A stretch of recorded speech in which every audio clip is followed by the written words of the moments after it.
Hello and welcome to Daily Reflection with Aneel Aranha. Today is the 23rd of July 2018. We're going to reflect on Matthew chapter 12, 38 to 42. Listen. Then some of the scribes and Pharisees said to him, "Teacher, we wish to see a sign from you." But he answered them, "An evil and adulterous generation asks for a sign, but no sign will be given to it except the sign of the prophet Jonah.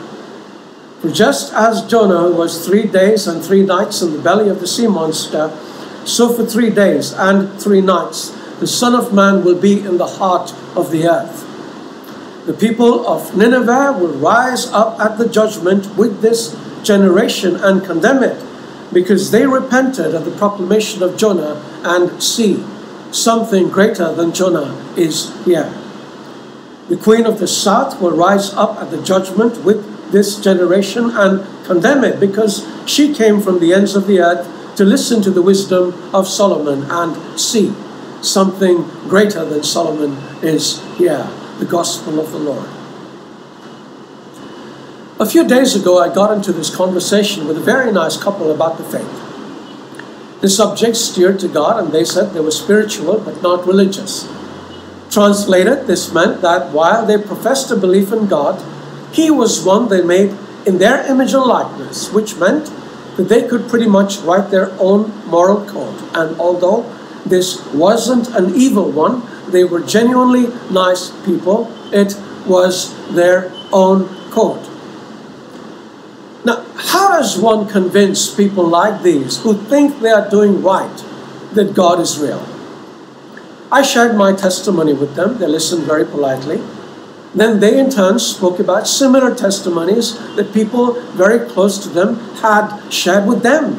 So I asked, don't these stories suggest to you that they might be something to them? But no, they wanted their own personal experience of God. I said that was fair enough. I was going to be conducting a retreat in a nearby parish soon. Would they come? God might give them the experience that they desired. But despite claiming to be receptive to the truth, they immediately tried to prevaricate, and inwardly I sighed. They asked for a sign, but they really didn't want one.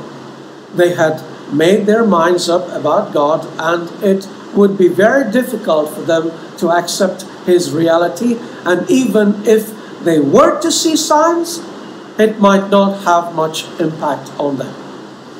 This was the problem with the scribes and Pharisees of Jesus' time.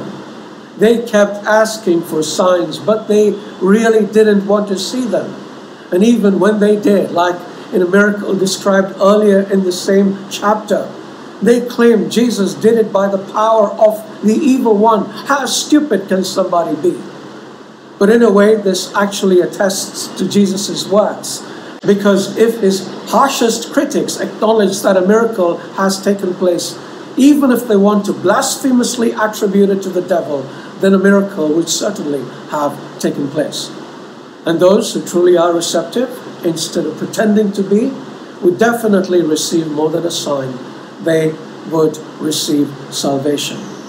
Oh, and this couple that I spoke about, I believe that God will draw them to the retreat and will touch them powerfully there.